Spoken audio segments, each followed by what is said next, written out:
Hello നമസ്കാരം. നമ്മളെല്ലാവരും ഏറെ ആകാംക്ഷയോടെ കാത്തിരിക്കുന്ന ചിത്രങ്ങളുടെ ഒഫീഷ്യൽ OTT അപ്ഡേഷനാണ് ഇന്നൊരു വീഡിയോ ഭാഗത്ത്. വീഡിയോയിലേക്ക് മുമ്പ് വീഡിയോ ലൈക്ക് ചെയ്യുക, ചാനൽ സബ്സ്ക്രൈബ് ചെയ്യാൻ വേണ്ടി ശ്രമിക്കുക. ആദ്യമായി അറിയിക്കാൻ പോകുന്നത് ഷിജോ, സണ്ണി, ജോമോൻ, ജഗദീഷ്, നോബി, കോട്ടയം നസീർ എന്നൊക്കെ പ്രധാന കഥാപാത്രങ്ങളായ ചിത്രമായിരുന്നു വാഴ. ചിത്രത്തിൽ ബേസിൽ ജോസഫും ഒരു ഗസ്റ്റ് റോളിൽ എത്തിയിട്ടുണ്ടായിരുന്നു. ചിത്രം ഇപ്പോൾ മുതൽ ഡിസ്നി പ്ലസ് ഹോട്ട്സ്റ്റാർ എന്ന OTT പ്ലാറ്റ്ഫോമിലൂടെ ലഭ്യമാണ്. സൂരി, അന്നാബൻ എന്നൊക്കെ പ്രധാന കഥാപാത്രങ്ങളായ തമിഴ് ചിത്രമായിരുന്നു കൊത്തുകാളി. ചിത്രത്തിന് മികച്ചൊരു വിജയം തന്നെ സ്വന്തമാക്കാൻ വേണ്ടി സാധിച്ചിട്ടുണ്ടായിരുന്നു. ചിത്രം ഈ വരുന്ന സെപ്റ്റംബർ 27 സിംപ്ലി സൗത്ത് എന്ന OTT പ്ലാറ്റ്ഫോമിലൂടെ OTT റിലീസ് ചെയ്യുമെന്ന് കൺഫേം ആക്കിയിട്ടുണ്ട്. ചിത്രത്തിന്റെ OTT റിലീസിനായി നമുക്ക് കാത്തിരിക്കാം. ആന്റണി വർഗീസ്, രാജീവ് ബി ഷെട്ടി എന്നൊക്കെ പ്രധാന കഥാപാത്രങ്ങളായ ചിത്രമായിരുന്നു കൊണ്ടൽ.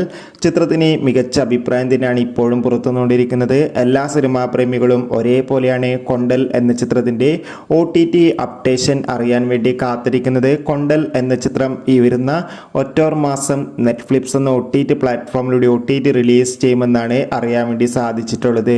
ഷൈജു കുർബ്, സായ് കുമാർ എന്നൊക്കെ പ്രധാന കഥാപാത്രങ്ങളായ ചിത്രമായിരുന്നു ഭരതനാട്യം. ചിത്രത്തിന് മികച്ച അഭിപ്രായമല്ല, ഒരു ആവറേജ് അഭിപ്രായം സ്വന്തമാക്കാൻ വേണ്ടി സാധിച്ചിട്ടുണ്ടായിരുന്നു. ചിത്രം സെപ്റ്റംബർ 27 മുതൽ മനോരമ ആക്സ് എന്ന OTT പ്ലാറ്റ്ഫോമിലൂടെ OTT റിലീസ് ചെയ്യുമെന്ന് കൺഫേം ആക്കിയിട്ടുണ്ട്. കാത്തിരിക്കാം. വിഷ്ണു, ഉണ്ണികൃഷ്ണൻ, ജോണി ആന്റണി, ലാലു അലക്സ് എന്നൊക്കെ പ്രധാന കഥാപാത്രങ്ങളായ ചിത്രമായിരുന്നു ഇടിയൻ ചന്തു. ചിത്രത്തിന് ഒരു ആവറേജ് ബിലോ ആവറേജ് അഭിപ്രായം മാത്രമാണ് സ്വന്തമാക്കാൻ വേണ്ടി സാധിച്ചിട്ടുണ്ടായിരുന്നത്. എന്നാലും എല്ലാ സിനിമാ പ്രേമികളും ഒരേപോലെയാണ് ഇടിയൻ ചന്തു എന്ന ചിത്രത്തിന്റെ OTT റിലീസിനായി കാത്തിരിക്കുന്നത്. ചിത്രം ഉടൻ തന്നെ ആമസോൺ പ്രൈം വീഡിയോസ് എന്ന OTT പ്ലാറ്റ്ഫോമിലൂടെ OTT റിലീസ് ചെയ്യുമെന്നാണ് അറിയാൻ വേണ്ടി സാധിച്ചിട്ടുള്ളത്. കാത്തിരിക്കാം. വെങ്കട് പ്രഭുവിന്റെ സംവിധാനത്തിൽ ദളപതി, വിജയ്, സ്നേഹ, പ്രഭുദേവ, ജയറാം എന്നൊക്കെ പ്രധാന കഥാപാത്രങ്ങളായ ചിത്രമായിരുന്നു ഗോഡ്.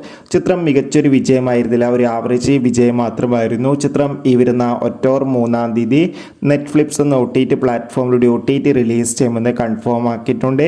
എന്തായാലും ഗോട്ട് എന്ന ചിത്രത്തിന്റെ OTT റിലീസിനായി നമുക്ക് കാത്തിരിക്കാം. ചിത്രം കണ്ടവരുടെ അഭിപ്രായം കമന്റ് ചെയ്യുക.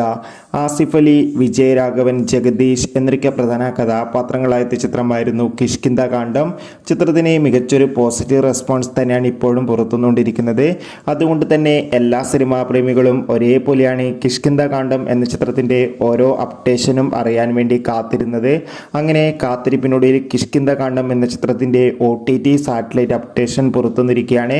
ചിത്രത്തിന്റെ OTT അവകാശങ്ങൾ ഡിസ്നി പ്ലസ് ഹോട്ട്സ്റ്റാറും സാറ്റലൈറ്റ് അവകാശങ്ങൾ ഇപ്പോൾ ഇതാ ഏഷ്യാനെറ്റും സ്വന്തമാക്കിയെന്ന് കൺഫേം ആക്കിയിട്ടുണ്ട്. ഇപ്പോൾ കിട്ടുന്ന അപ്ഡേറ്റുകൾ പ്രകാരം കിഷ്കിന്ധ കാണ്ഡം എന്ന ചിത്രം തിയേറ്ററുകളിൽ റിലീസ് ചെയ്ത് 4 മാസത്തിന് ശേഷം മാത്രമായിരിക്കും ഡിസ്നി പ്ലസ് ഹോട്ട്സ്റ്റാർ എന്ന OTT പ്ലാറ്റ്ഫോമിലൂടെ OTT റിലീസ് ചെയ്യുക എന്ന്. എന്തായാലും കാത്തിരിക്കാം. ചിത്രത്തിന്റെ കൂടുതൽ അപ്ഡേഷൻ അറിയാൻ വേണ്ടി കിഷ്കിന്ധ കാണ്ഡം എന്ന ചിത്രം കണ്ടവരുടെ അഭിപ്രായം കമന്റ് ചെയ്യാൻ വേണ്ടി ശ്രമിക്കുക. അടുത്തതായി അറിയിക്കാൻ പോകുന്നത് ടൊവിനോ തോമസ്, ബേസിൽ ജോസഫ് എന്നൊക്കെ പ്രധാന കഥാപാത്രങ്ങളായ ചിത്രമാണ് അജയന്റെ രണ്ടാം മോഷണം. ചിത്രം നെറ്റ്ഫ്ലിക്സിലൂടെ OTT റിലീസ് ചെയ്യുമെന്നാണ് അറിയാൻ വേണ്ടി സാധിച്ചിട്ടുള്ളത്. കാത്തിരിക്കാം. ബൈ.